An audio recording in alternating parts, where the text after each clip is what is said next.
It was a typical Friday evening at the cozy, family-owned restaurant, Savory Haven. The dining room hummed with the familiar symphony of clinking silverware, laughter, and the occasional burst of steam from the open kitchen. Mandy, a waitress with an electric personality and a reputation for her fiery temper, navigated the chaos like a pro. Her no-nonsense attitude had earned her both admiration and a bit of infamy among the staff. That's when he walked in. The man was in his mid-40s, tall and confident, wearing dark jeans, a crisp button-down shirt, and most importantly, a red MAGA cap.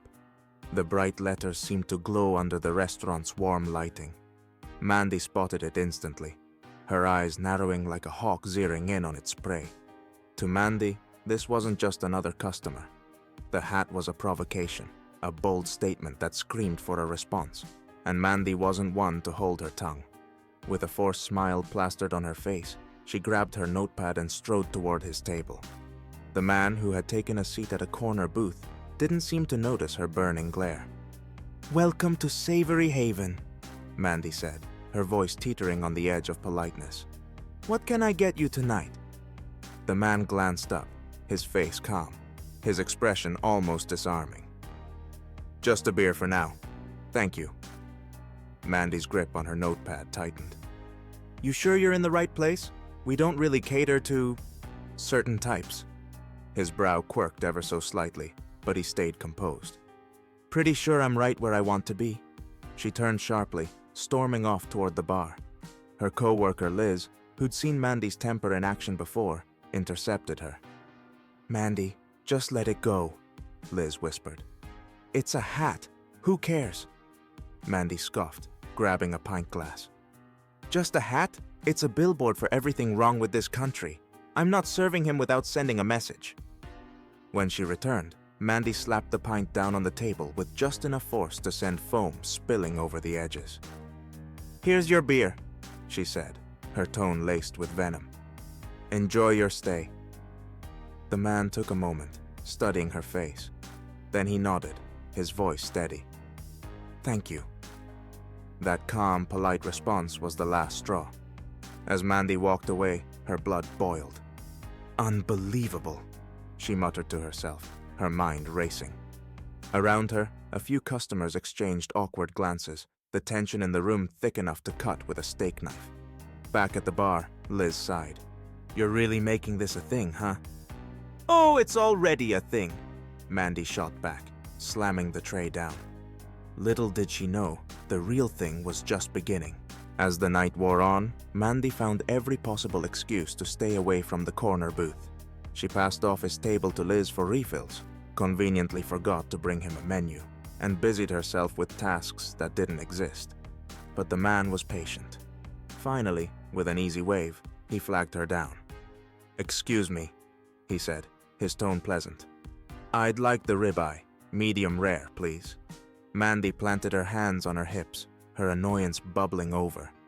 "You know," she said, her voice rising just enough to turn heads at neighboring tables, "some people might find it hard to enjoy their meal sitting so close to someone flaunting that hat." A hush fell over the surrounding diners, forks pausing mid-air as eyes darted between Mandy and the man. His relaxed demeanor faltered slightly, but he held her gaze. "I'm sorry if my hat bothers you," he said slowly, his voice still calm. "But I'm just here to enjoy a good steak." Mandy's cheeks flushed with a mix of irritation and righteous indignation. "It's not about the steak," she snapped, crossing her arms. "It's about what that hat represents, and frankly, we don't need that energy here." The man's face tightened for the first time, but he remained composed. "I see," he said, his voice clipped but polite. "Then I'll just have the ribeye to go." He might have expected that to end the exchange, but Mandy wasn't done. Fueled by her own self-righteous momentum, she grabbed the pint of untouched beer from his table. With a dramatic flair, she upended the glass into his lap. The beer splashed across his jeans, soaking into the fabric and leaving a foamy puddle on the floor. Gasps rippled through the room, followed by the sound of someone muttering, "Oh no, she didn't." Phones discreetly appeared in diners' hands, cameras already rolling. The man froze, blinking in disbelief as droplets trickled off his lap.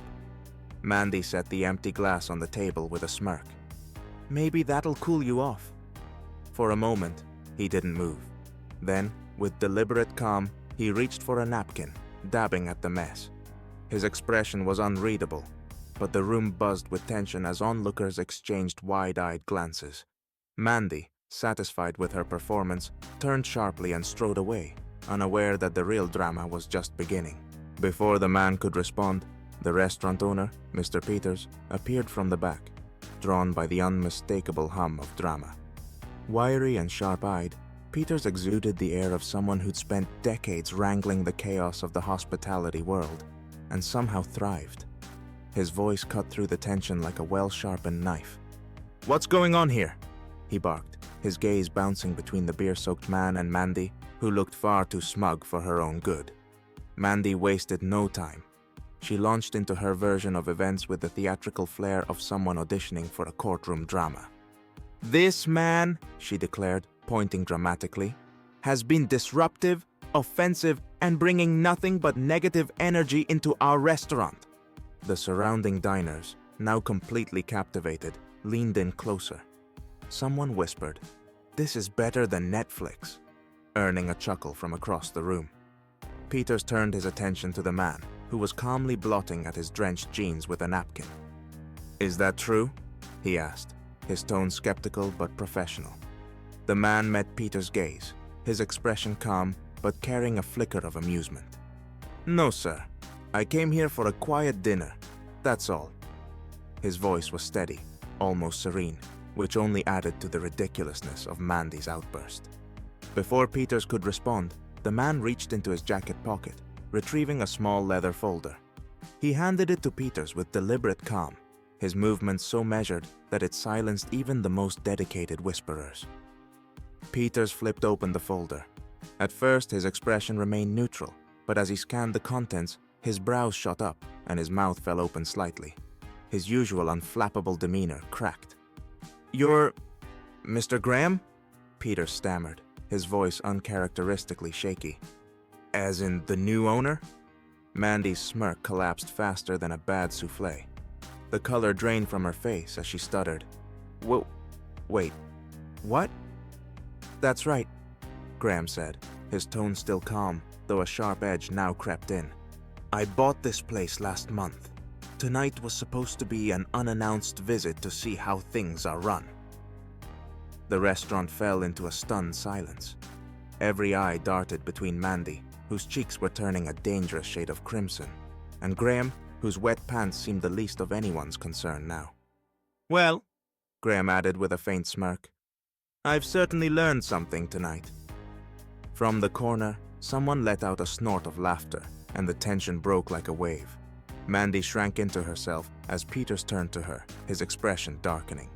The scene ended with a perfect flourish. Mandy's mortified whisper to herself. "Oh no." Mr. Peters turned to Mandy, his voice trembling with barely restrained fury. "Mandy, my office. Now." "But," she began, only to be cut off. "No buts," Peters snapped. "Mr. Graham, I can't apologize enough for this behavior." Graham waved it off.